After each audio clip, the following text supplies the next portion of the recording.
Imagine opening your email to find incredible news. A bill negotiation service just saved you $780 on your internet bill. You're thrilled. You're already thinking about what you'll do with that extra money over the next 12 months. You approve the service fee, you pat yourself on the back for being a smart, financially savvy person, and then you do something that most people never bother to do. You pick up the phone and call your internet provider to confirm the changes. And that's when everything falls apart. That one phone call reveals that the savings you were just charged $273 for aren't savings at all. Your unlimited data plan has been quietly stripped away. Your rate, when you factor in adding that plan back, is actually higher than before. And the company that just did this to you, they're telling you the deal is final. Non-cancelable. Done. You're out the money, you lost your plan, and you're worse off than when you started. That is exactly what happened to one person who trusted Rocket Money's bill negotiation service. And today, we're going to break down exactly what went wrong, why it happened, and how you can protect yourself from falling into the same trap. Let's start with some background, because if you're not familiar with Rocket Money, you've almost certainly seen it advertised somewhere. It's a personal finance app that offers a range of features, tracking your subscriptions, helping you cancel unwanted services, monitoring your credit, and yes, negotiating your bills on your behalf. The app positions itself as your financial advocate, doing the hard work of haggling with cable companies, internet providers, and insurance companies so you don't have to. On the surface, it sounds like a genuinely useful service. Nobody enjoys spending 45 minutes on hold trying to sweet-talk a customer service representative into lowering their bill.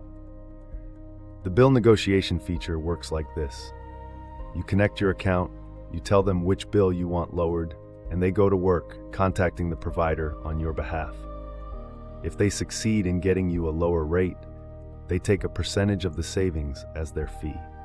Rocket Money typically charges between 30 and 60% of what they claim to have saved you, for either 1 year of savings or in some cases, the lifetime of the savings.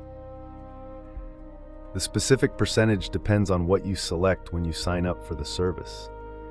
So if they save you $100 a month for 12 months, that's $1,200 in savings, and they might take anywhere from $360 to $720 of that as their cut. In theory, this is a perfectly reasonable business model. You still come out ahead, and you didn't have to do anything. The problem, as we're about to see, is entirely in how that negotiation actually gets done, and what information the company shares with you before you're on the hook for hundreds of dollars in fees. Here's where the story really begins. A Reddit user, we'll just call them the account holder, decided to give Rocket Money's bill negotiation service a shot for their Cox internet plan. They went in with realistic expectations. They knew there was a fee involved. They were okay with that because as long as the net savings were real, the math made sense. They authorized Rocket Money to negotiate on their behalf, and then they waited. Not long after, the success email arrived. Rocket Money had done it. The account holder was informed they'd be saving $780 over 12 months on their internet bill. Success.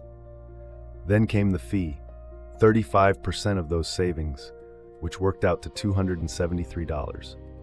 Still, the math held up. $780 in savings minus $273 in fees means a net gain of $507. The account holder approved the charge, deal done. But something made them pick up the phone. Maybe it was diligence, maybe it was a gut feeling. Whatever the reason, they called Cox directly to confirm the changes that had been made to their account. And the Cox representative told them something that stopped them cold. Yes, changes had been made. Their plan had been switched. But here's the thing. The way those savings were achieved was by removing the unlimited data plan from their account. That was the trade-off Rocket Money had made in order to get the lower base rate.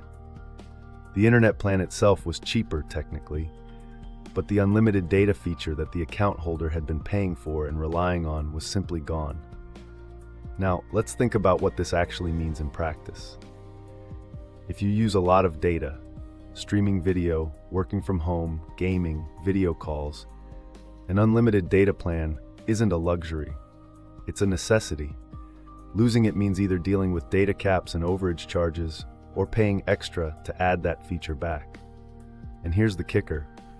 When the account holder looked into adding the unlimited data plan back to their new plan, the rate for doing so was higher than what they'd been paying before the negotiation even happened. So the total cost, when you put it all together, was more than their original bill. Not less. More. They were furious, and rightfully so. They had paid $273 for a so-called deal that left them worse off financially and without a plan feature they depended on. They reached out to Rocket Money, hoping for some kind of resolution. The response they got was, to put it charitably, deeply unsatisfying. Rocket Money told them they would try to contact Cox to see about restoring the unlimited data plan. Helpful, maybe. But the other part of their response was the real gut punch. They informed the account holder that bill negotiations cannot be canceled once finalized. The fee was not going to be refunded. The deal had been done, and as far as Rocket Money was concerned, their work was complete. They had technically gotten a lower base rate. Whether that lower rate was actually beneficial to the customer was, apparently, not their concern. This is the moment that transforms a frustrating experience into something that genuinely looks like a scam. Not because Rocket Money broke some law, but because the service created the appearance of savings while obscuring the full picture of what was being traded away to get there. The account holder never consented to losing their unlimited data. They never agreed to a plan downgrade. They were simply told they'd saved money, charged a fee, and left to discover the fine print on their own when they called their provider. Let's talk about what you can learn from this, because the lessons here are genuinely important, and they apply to a lot more than just Rocket Money. The first lesson is this: always verify changes directly with your provider before approving any fees. It doesn't matter how legitimate a service looks or how official the email sounds. Before you pay anyone for saving you money, call the company yourself and get a clear, itemized breakdown of what your plan now includes compared to what it included before.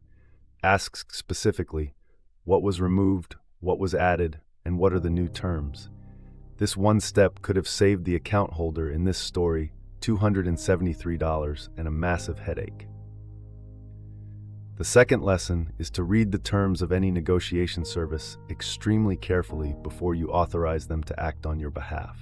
Pay attention to what powers you're granting them.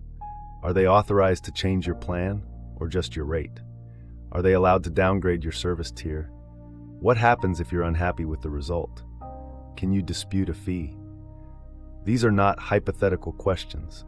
They are the questions that determine whether you come out ahead or end up in a situation like this one. Third, and this is worth saying plainly, most of the time you can do this yourself. Call your provider. Tell them you're considering switching to a competitor. Ask what retention offers are available. You would be surprised how often this works. Internet and cable companies have entire departments dedicated to keeping customers who are threatening to leave. A 20-minute phone call can frequently get you the same result that a bill negotiation service charges you hundreds of dollars to achieve. It's uncomfortable. It takes time, but the savings stay entirely in your pocket. Fourth, be especially cautious with services that take their fee up front or make it very difficult to dispute charges after the fact. Legitimate services that genuinely have your interests at heart should have a clear process for situations where the negotiation result doesn't meet the customer's expectations.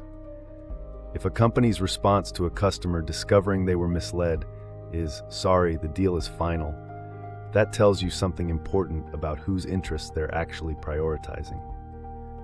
And finally, if this does happen to you, document everything. Screenshot every email. Record the dates of every phone call.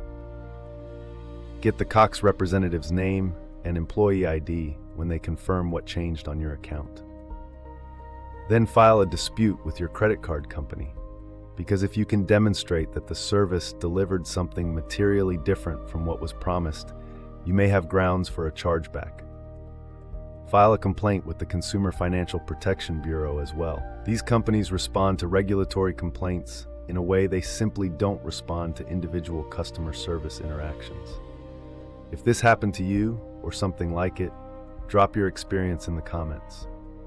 The more people share these stories, the harder it is for services like this to keep operating this way. And if you found this video helpful, subscribing takes 2 seconds, and it means you'll be the first to know the next time we break down a story that could save you real money. Don't let anyone negotiate your financial life without you fully understanding what you're agreeing to. Stay sharp out there.